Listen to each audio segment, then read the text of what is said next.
अस्सलाम वालेकुम, क्या हाल है आपके? ठीक ठाक है। Welcome back to my YouTube channel. Supreme court में आज मखसूस नशिस्तों के हवाले से केस की समाअत हुई और एक चीज बड़ी कंफ्यूज कर रही थी जजेस को कि बेसिकली पाकिस्तान तहरीके इंसाफ ने इंडिपेंडेंट कागज जमा कराए थे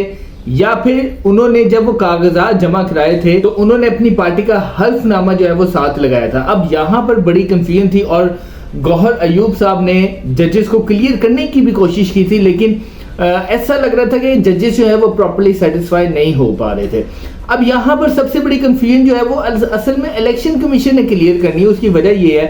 कि इलेक्शन कमीशन ने पाकिस्तान तहरीक इंसाफ के जो कैंडिडेट से उनको इंडिपेंडेंट करार दिया था, लेकिन उसकी उन्होंने भी कोई असल वजह नहीं बताई कि उन्होंने कौन से इख्तियारात के जरिए पाकिस्तान तहरीक इंसाफ के कैंडिडेट्स को इंडिपेंडेंट डिक्लेयर किया। अच्छा, एक चीज मैं आप लोगों को इसमें थोड़ी सी क्लियर कर दूं कि एक तरफ चल रहा है पाकिस्तान तहरीक इंसाफ की मखसूस नशिस्तों का केस, दूसरी तरफ जो है अब वो ट्राइब्यूनल्स में जो ये फॉर्म 45 और फॉर्म 47 के केसेस हैं वो भी लगना शुरू हो गए और उस केसेस की जो फैसले हैं टोटल 180 दिनों में करने हैं। ठीक है, तो अब यहाँ पर सबसे बड़ा जो एक मामला उठा है वो ये है कि देखें, हुकूमत बरकरार रखने के लिए हुकूमत को जो है वो 186 का नंबर चाहिए है। ठीक है, अब पाकिस्तान तहरीक इंसाफ कहती है कि हमने जो है 180 सीट्स जो है ना वो जीती है, लेकिन अगर बिल फर्ज अगर 180 सीट्स उनको मिल भी जाती है तो फिर भी ये मखसूस नशिस्तें उनके लिए बहुत अहम है। ये अगर उनको वापस मिलती हैं तो वो बड़ा इजीली गवर्नमेंट बना सकते हैं। और दूसरी तरफ जो है ये जो ट्राइब्यूनल्स में फॉर्म 45 और फॉर्म 47 के जो केसेस लगने वाले हैं, यहां से भी आप देखेगा कि आने वाले दिनों में यहां से भी पाकिस्तान तहरीक इंसाफ वालों को कुछ नशिस्तें जो है वो वापस मिलेंगी। अब इतनी कंफ्यूजन पैदा हुई है कि अभी तक इस चीज की क्लैरिटी नजर नहीं आ रही कि गलती पाकिस्तान तहरीक इंसाफ की है, गलती इलेक्शन कमीशन की है। दूसरी तरफ जो है पाकिस्तान तहरीक इंसाफ जो है वो कहती है कि हमने जो है अपने जो कागजात नामजदगी जमा कराए थे उसमें जो आजाद कैंडिडेट थे उसके साथ भी हमने ये हल्फनामा लगाया था कि हम पाकिस्तान तहरीक इंसाफ की जमात के रुकन है। तो अब यहां पर असल में आज जो है जस्टिस मंदू खेल साहब ने बड़े सख्त रिमार्क्स दिए और वो गौहर अयूब साहब के लिए थे, और उसके बाद जस्टिस आयशा मलिक जो है उन्होंने इलेक्शन कमीशन को उड़ा के रख दिया। उन्होंने कहा कि आप मुझे सिर्फ एक चीज बता दें कि बिल फर्ज हमने मान भी लिया कि ये जो नशिस्तें हैं अगर हम कहते हैं पाकिस्तान तहरीक इंसाफ को नहीं मिली तो आपने किस कानून के तहत जो है ये सीटें जो हैं आपने बाकी जमातों को बांटी। अब उनके पास भी इस चीज का प्रॉपर्ली कोई जवाब नहीं था। तो इससे आज जो है कुछ सहाफी हजरात भी जो थे वो सुप्रीम कोर्ट में मौजूद थे, लेकिन वो भी बात कहते हैं कि यार इतनी कंफ्यूजन है कि अभी तक इस चीज का समझ ही नहीं आ रही कि असल में गलती किस चीज की है। लेकिन 2-3 दिन में आप देखिएगा कि इस केस का फैसला होगा। लेकिन पाकिस्तान तहरीक इंसाफ वालों के लिए सबसे इंपॉर्टेंट चीज वो ये है कि अगर ट्राइब्यूनल्स में अगर उनके हक में केसेस आ भी जाते हैं, उनको सीटें मिल भी जाती हैं, तो फिर भी वो गवर्नमेंट नहीं बना सकेंगे। लेकिन उसके लिए सबसे इंपॉर्टेंट चीज है कि ये जो मखसूस नशिस्तों का जो केस है ये फैसला जो है उनके हक में आना चाहिए। दूसरी तरफ मैं अगर आप लोगों को बताऊं तो बैरिस्टर गौहर जो है आज भी जब वो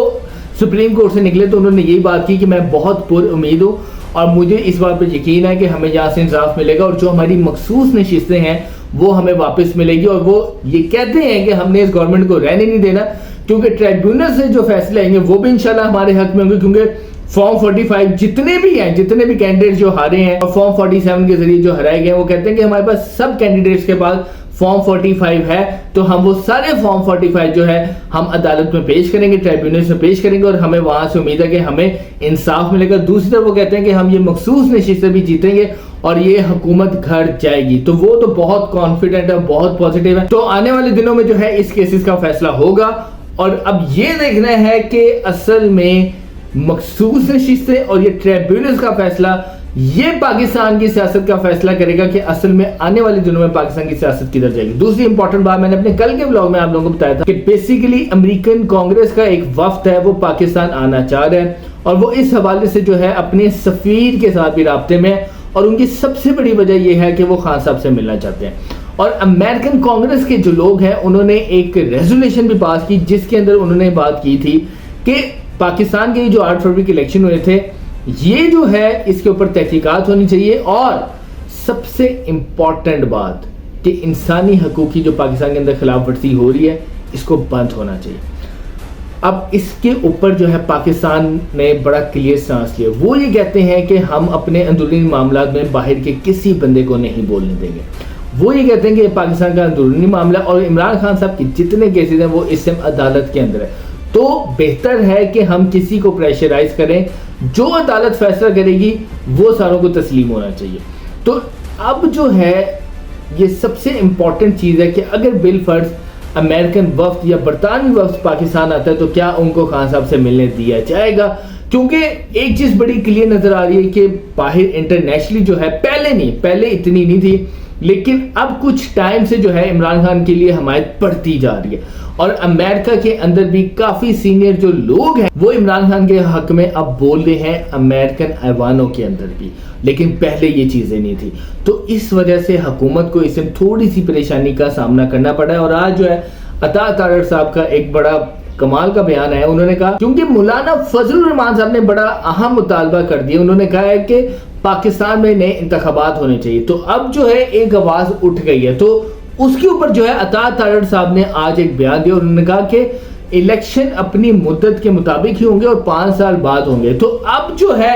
مولانا فضل الرحمان صاحب کا اور عمران خان صاحب کا ایک ہی بیانی کے اوپر آنا یہ بہت بڑی بات ہے, کیونکہ دونوں کی اپوزیشن جو ہے وہ حکومت کو بہت ٹف ٹائم دے گی, اور حکومت جو ہے اس ٹائم وہ چاہ رہی ہے کہ مولانا فضل الرحمان صاحب کو منا لیا جائے اور کسی طرح ان کو حکومت میں لے کر آ جائیں. لیکن مولانا صاحب جو اس ٹائم سب سے اچھی جو سیاست کر رہے ہیں وہ دونوں طرف جو ہے کھیل رہے ہیں. اس کی وجہ یہ ہے وہ گورنمنٹ کے ساتھ بھی رابطے میں ہے, وہ پاکستان تحریک انصاف کے ساتھ بھی رابطے میں, اور ان کو اس بات کا پتہ ہے کہ اگر میں پاکستان تحریک انصاف کے ساتھ انگیج رہوں گا تو ان کی سیاست بہتر چلتی رہے گی اور حکومت کو وہ ٹف ٹائم دیں گے. یہ تو ان کو بڑا کلیئرلی نظر آ گیا. تو اب آنے والے دن جو ہے سب سے امپورٹنٹ ہے, عمران خان صاحب کی عدت کیس کا فیصلہ آنے والا ہے, اور یہ کیس کا فیصلہ ثابت کر دے گا کہ عمران خان صاحب اب اور کتنی دیر جیل میں رہیں گے. لیکن ایک چیز نظر آ رہی ہے کہ خان صاحب نے ایک چیز کے اوپر تو فیصلہ کر لیا کہ میں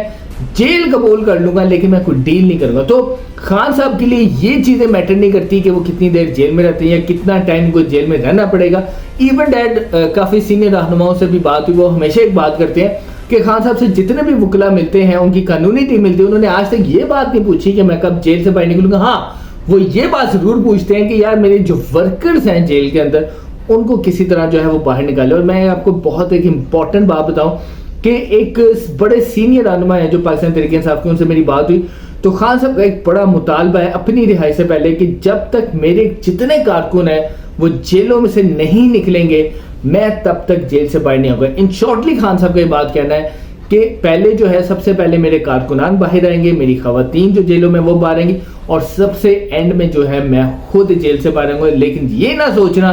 کہ میں ڈیل کر کے ان سب کو چھوڑ کر جیل سے باہر آؤں گا, میں سب سے اینڈ میں آؤں گا, کیونکہ میرے لیے میرے کارکن امپورٹنٹ ہیں جن کی وجہ سے جماعت زندہ ہے اور جن کی قربانی کی وجہ سے جماعت کھڑی رہی ہے, اور وہ لوگ میرے لیے بہت امپورٹنٹ ہے جنہوں نے اتنے مشکل حالات میں میرا اور میری پارٹی کا ساتھ نہیں چھوڑا. تو ملتے ہیں اپنے نیکسٹ ولاگ میں نئی خبروں کے ساتھ. پاکستان زندہ باد.